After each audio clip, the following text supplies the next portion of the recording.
ನನ್ನ ಜೊತೆ ಇವತ್ತು ವಿಶೇಷವಾದ ಇಬ್ಬರು ವ್ಯಕ್ತಿಗಳಿದ್ದಾರೆ. ಅರ್ಥ ಆಗಿರಬೇಕು.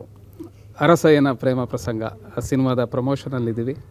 ಇನ್ನು ಒಂದು ವಾರದಲ್ಲಿ ಅಂದರೆ ಸೆಪ್ಟೆಂಬರ್ 19ಕ್ಕೆ ತೆರೆ ಮೇಲೆ ಬರ್ತಿದೆ ಅರಸಯ್ಯನ ಪ್ರೇಮ ಪ್ರಸಂಗ.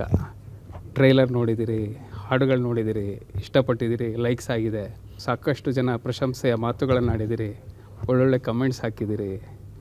ಒಂದು ಕಂಟೆಂಟ್ ಸಿನಿಮಾ.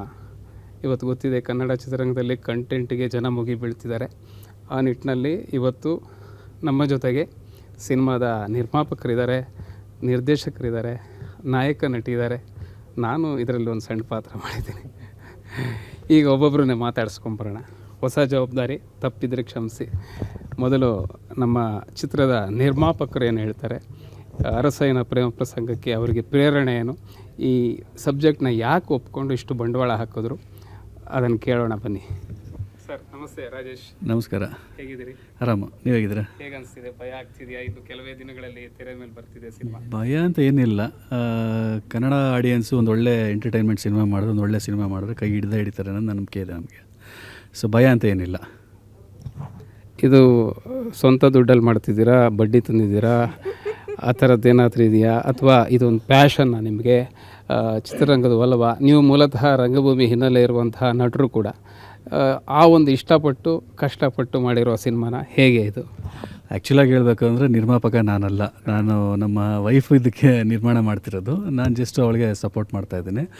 ಈ ಸಿನಿಮಾ ಒಪ್ಕೊಬೇಕು ಅಂದರೆ ಅವಳು ಮುಖ್ಯ ಕಾರಣ. ಸೊ ಅವಳು ಸ್ಕ್ರಿಪ್ಟ್ನ ನೋಡೋದು ಅವಳಿಗೆ ತುಂಬ ಇಷ್ಟ ಆಯಿತು. ಅವಳು ತುಂಬ ಸಿನಿಮಾ ಪ್ರೇಮಿ. ಸೊ ಅವಳು ಈ ಸಿನಿಮಾ ಮಾಡ್ಬೋದು ರೀ, ಸೊ ನನಗೊಂದು ಸಪೋರ್ಟ್ ಮಾಡಿ ಅಂತ ಹೇಳಿದ್ಲು. ಸೊ ಅವಳು ಸಪೋರ್ಟ್ಗೆ ಅಂತ ನಾನು ನಿಂತಿದ್ದೀನಿ ಅಷ್ಟೇ.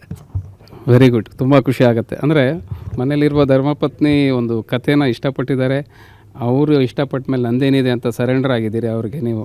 ಸೊ ಆ ನಿಟ್ಟಿನಲ್ಲಿ ಈ ಕಥೆನ ದೀಪು ಅವ್ರು ತಂದಾಗ, ನಿರ್ದೇಶಕರು, ನಿಮಗೆ ದೀಪು ಅವ್ರ ಮೇಲೆ ಎಷ್ಟು ಭರವಸೆ ಇತ್ತು? ಅದು ಹೇಗೆ ಒಪ್ಕೊಂಬಿಟ್ರಿ ಅಷ್ಟು ಸಡನ್ನಾಗಿ? ಇದು ಅವ್ರದ್ದು ಮೊದಲನೇ ಪ್ರಯತ್ನ, ನಿರ್ದೇಶಕ ದೀಪು ಅವ್ರದ್ದು. ಹೇಗೆ ಒಪ್ಕೊಂಡ್ರಿ ಅಂತ? ಅಲ್ಲ, ದೀಪು ಮೇಲೆ ಭರವಸೆ ಅನ್ನೋದಕ್ಕಿಂತ ಆ್ಯಕ್ಚುಲಾಗಿ ದೀಪು ಇರ್ಬೋದು ಅಥವಾ ಮಾಂತೇಶ್ ಇರ್ಬೋದು ಅಥವಾ ನಾನಿರ್ಬೋದು, ಎಲ್ಲರೂ ನಾವು ಅಭಿನಯ ತರಂಗ ಅನ್ನೋ ಒಂದು ನಾಟಕ ಶಾಲೆಯಲ್ಲೇ ಓದ್ದವರು.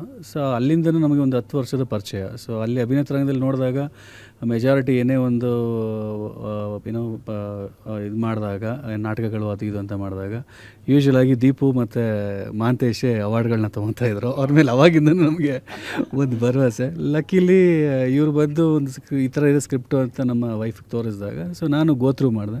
ನಾನು ಒಂದು 34 ಸತಿ ಸ್ಕ್ರಿಪ್ಟ್ ಓದಿದ್ದೀನಿ. ತುಂಬ ಖುಷಿ ಆಯಿತು ನನಗೆ ಸ್ಕ್ರಿಪ್ಟ್ ಮೇಲೆ. ಸೊ ಅದು ಒಂದು ಮೇಯ್ನು ದೀಪು ಅಥವಾ ಮಾಂತೇಶ್ ಅನ್ನೋದಕ್ಕಿಂತ ಸ್ಕ್ರಿಪ್ಟ್ ನನಗೆ ತುಂಬ ಇಷ್ಟ ಆಯಿತು. ಆ ಬೇಸ್ ಮೇಲೆ ನಾವು ಚೂಸ್ ಮಾಡಿದ್ವಿ ಕಥೆನ.